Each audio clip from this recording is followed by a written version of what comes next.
Hello, स्वागत है आप सभी का मेरे चैनल में। आज हम पढ़ेंगे first aid and health BA second semester का ये फर्स्ट ईयर का को करिकुलर सब्जेक्ट है। चलिए स्टार्ट करते क्वेश्चन। इनमें से कौन सा कथन आंतरिक श्वसन के बारे में सत्य है?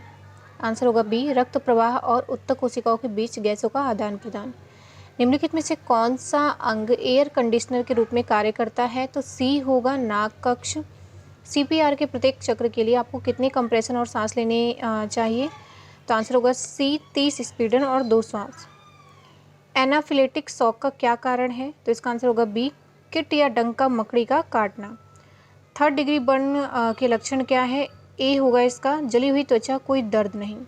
इसमें देखिए ये क्वेश्चन आता है, बर्न के ऊपर तो जरूर आता है, थर्ड डिग्री या सेकंड डिग्री।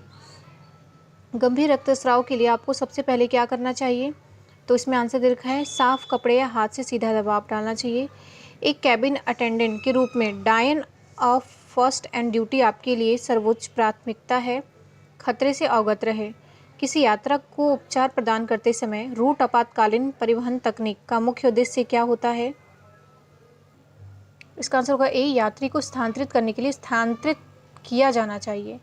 देन आपका रोगी की स्थिति की जांच करते समय पहली कार्रवाई क्या होती है? सी, पीड़ित से बात करें, उसके कंधे हिलाएं। हेमरेज प्रक्रिया का मुख्य उद्देश्य क्या है? ए, पीड़ितों के वायु मार्ग में रुकावट को दूर करना है। मानव शरीर द्वारा उत्पादित कार्बोनिक एसिड डाइऑक्साइड CO2 के साथ क्या होता है? इसमें होगा सी, यह रक्त और श्वास प्रणाली के माध्यम से समाप्त होता है। एक व्यक्ति की बेहोशी की एक छोटी अवधि बेहोशी से बचने के लिए आप क्या कर सकते हैं? सी होगा ताज़ी हवा दें, पीड़ित को लेटने दें और पीड़ित को आश्वस्त करें। कम चेतना वाले पीड़ित पर क्या लागू होता है? इसका आंसर होगा आपका पीड़ित अभी भी बोलने में सक्षम होगा। आप नस से खून बहने की पहचान कैसे करते हैं? ए, घाव से रक्त समान रूप से बहता है। आप आपातकालीन पट्टी के अंत में गांठ लगाते हैं, क्यों? स्पष्ट रूप से घाव से दूर लगाना चाहिए। नीचे बताई गई चीज़ों को डायन से झटका लग सकता है। इसका आंसर होगा बी, दिल का दौरा।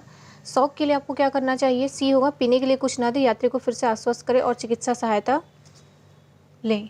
उसके बाद है आपका छोटे कट के लिए आप क्या कर सकते हैं? तो ए होगा साबुन और पानी से धोएं, एक बाज पट्टी के साथ कवर करें। सीपीआर प्रक्रिया में क्या शामिल होता है? सी, बचाव श्वास और छाती स्पिंडन।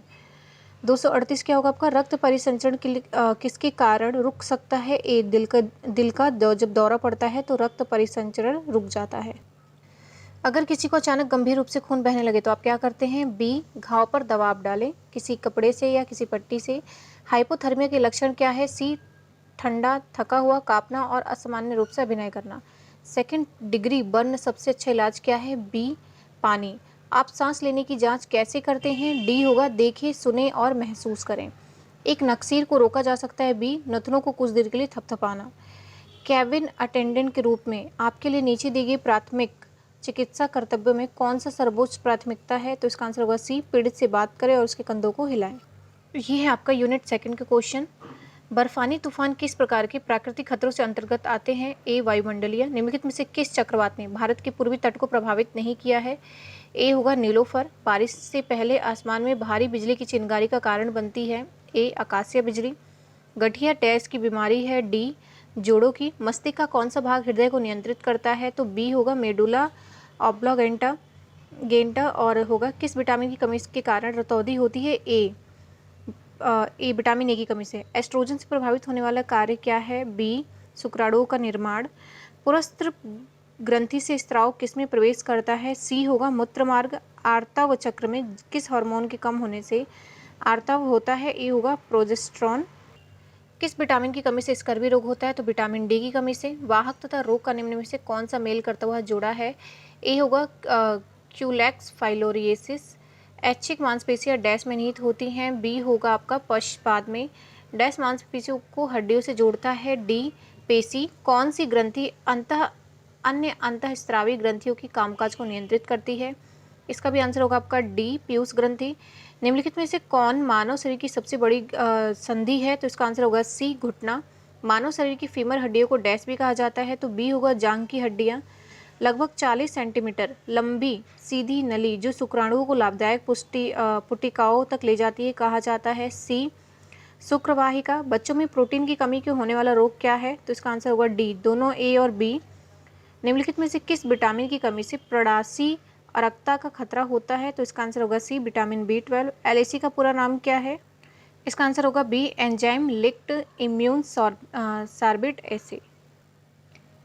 इलेक्ट्रोकार्डियफ ECG का उपयोग किसको मापने के लिए किया जाता है? बी दिल की धड़कन। टार्सल की हड्डियां शरीर के किस भाग में पाई जाती हैं? बी पैर में। नेत्र श्लेष्मलाशोथ मुख्य रूप से डैश में संबंधित एक संक्रमण है। इसका आंसर होगा सी आँख। निम्न में से कौन सी हवा हृदय स्थूल एंजाइना पेक्टोरिस के प्रबंधन के लिए सूक्ष्म रूप से दी जाती है? तो इसका आंसर होगा नाइट्रोग्लिसरीन। निम्नलिखित में से कौन दिल के दौरा का कारण है? तो इसका आंसर होगा डी उपरोक्त सभी। एक एसोफेगोस्कोपी के बाद एक ग्राहक अपने कमरे में लौट आया। तरल पदार्थ देने से पहले नर्स को ग्राहक के मूल्यांकन को प्राथमिकता देनी चाहिए। डी गैग रिफ्लेक्स करनी चाहिए। जब एक नर्स सर्जिकल हेड हाइजीन कर रही हो तो उसे हाथ डैश रखने चाहिए। सी कोहनियों से ऊपर। वाहिका स्फीति क्या है? तो इसका आंसर होगा डी फैली हुई सतही त्वचीय छोटी रक्त वाहिकाएं होती हैं। अस्थमा एक कालिक विकार है जिसके कारण क्या होता है? वायु मार्ग में सूजन होती है। हेमोफीलिया बी किसकी कमी से होता है? बी कारक 9 की कमी से होता है। वेबर परीक्षण में रोगग्रस्त कान में ध्वनि का पार्श्वीकरण का क्या इंगित करता है? तो इसका आंसर होगा ई प्रवाहकीय बधिरता। वयस्कों में हाइपोथायराइडिज्म को कहा जाता है। डी मिक्सोडेमा। बहुत संकीर्ण कफ BP के रोग के लिए किस प्रकार की रीडिंग प्रदान करेगा? तो इसका आंसर होगा B false high reading. Wermer syndrome को माना जाता है ए मैन फर्स्ट। ICU में भर्ती करने की आवश्यकता वाले GCS का सांकेतिक मान डैश से। इसका आंसर होगा डी 8। वह इम्यूनोग्लोब्यूलिन जो कि माता के दूध में पाया जाता है वो क्या होगा? D IgA। वृद्ध व्यक्ति में सबसे आम चोट क्या है? तो इसका आंसर होगा हिप फ्रैक्चर। एक बैक्टीरियल न्यूमोनिया से ग्रसित रोगी को एंटीबायोटिक का कोर्स शुरू करने से पहले कौन सा परीक्षण करवाने का सुझाव दिया जाता है? तो इसका आंसर होगा सी स्पुटम का संवर्धन। किस प्रकार के कैंसर का पूर्वानुमान सबसे खराब है? सी होगा अग्नाशय का कैंसर। एक रोगी को लगाई जाने वाली ECT की समय सीमा होती है। B 0.1 to 1 second. आहार नली में अंगों द्वारा स्रावित कौन सा रस वसा के पाचन में महत्वपूर्ण भूमिका निभाता है? सी पित्त रस अग्नाशयी रस। पित्त रस में किस में बनता है? सी यकृत में। मनुष्य के मुख गुहा में निम्न में से किसका पाचन शुरू होता है? सी कार्बोहाइड्रेट। लार के डैश के पाचन में मदद करती है। ए स्टार्च।